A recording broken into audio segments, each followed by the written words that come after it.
தண்ணீர் தட்டுப்பாடு அதிகரித்துள்ள இன்றைய நிலையிலும் நீர் நிரம்பி காணப்படும் இந்த ஏரி சென்னைக்கு அருகே உள்ள பல்லாவரத்தில் அமைந்துள்ளது. சென்னையில் 474ஆக இருந்த ஏரிகளின் எண்ணிக்கை நகர விரிவாக்கம், ஆக்கிரமிப்பு, உரிய பராமரிப்பு இல்லாமை போன்ற பல காரணங்களால் தற்போது 43ஆக குறைந்துவிட்டதாக கூறப்படுகிறது. 1980களில் சென்னையை சுற்றி 85% சதுப்பு நிலங்கள் இருந்தன. அந்த பரப்பளவும் தற்போது 15%ஆக குறைந்துள்ளது. ஏரிகள், சதுப்பு நிலங்களின் அளவு குறைந்தது ஒருபுறம் என்றால், மற்றொரு பக்கம் பல்லாவரம் ஏரி போன்று தண்ணீருடன் இருக்கும் ஏரிகளை பயன்படுத்த முடியாத நிலை ஏற்பட்டிருப்பது வேதனையின் உச்சம்.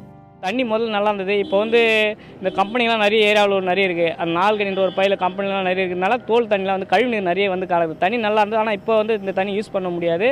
தண்ணி ரொம்ப கெட்டு போச்சு. கழிவுகள் நிறைய சேர்ந்துருக்கு.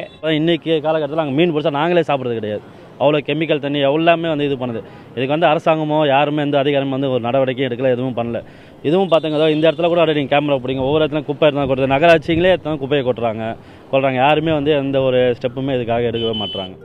முறையாக ஏரி குளங்களை பராமரிக்காததால் பல நீர்நிலைகள் கழிவுகளின் தேங்கிடமாக மாறிவிட்டன. கோடை காலத்தில் தண்ணீர் நிறைந்து காணப்பட்டாலும் அது பயன்படுத்த ஏதுவானதாக இல்லை என்கிறது ஆய்வு முடிவுகள். தண்ணி நல்ல தண்ணியாக இருந்து இந்த குப்பை கொட்டின பிறகு தண்ணி நல்ல தண்ணி கிடையாது. இந்த ஏரியாவை எடுக்கணும்னு சொல்லிட்டு கூட மேலிடத்துலேருந்து பார்த்தாங்க. இந்த தண்ணியை சேப்பாக்கத்தில் கொண்டு டெஸ்ட் பண்ணோன்னு தண்ணி எதுக்கும் உதவும் இல்லாத அப்படின்னு அங்கேருந்தே வந்துடுச்சு.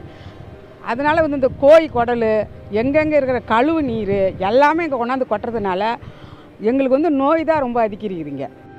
தமிழகத்தில் சென்னை, திருவள்ளூர், காஞ்சிபுரம் ஆகிய மாவட்டங்களில்தான் நிலத்தடி நீர்மட்டம் மிகவும் குறைந்து காணப்படுகிறது. எனவே மழைக்காலங்களில் தண்ணீர் வீணாக கடலுக்கு செல்லாத வகையில் ஏரிகளை தூர்வாரி மழை நீரை தேக்கி வைத்தாலே சென்னையின் குடிநீர் தேவையை நிவர்த்தி செய்யலாம் என்கின்றனர் சமூக ஆர்வலர்கள். வறட்சியின் கோரப்பிடியில் தமிழகமே தத்தளித்து வரும் நிலையில் இருக்கும் நீர்நிலைகளும் இதுபோன்று பயன்பாடற்று கிடப்பது வேதனை அளிப்பதாகவே இருக்கிறது. உடனடி தீர்வு மூலம் அரசு தங்கள் குறையை போக்குமா என்ற கேள்வியே மக்கள் முன்னிலையில் காணப்படுகிறது. புதிய தலைமுறைக்காக ஒளிப்பதிவாளர் பிரபு மற்றும் கணபதியுடன் அருண்மொழிவர்மன்.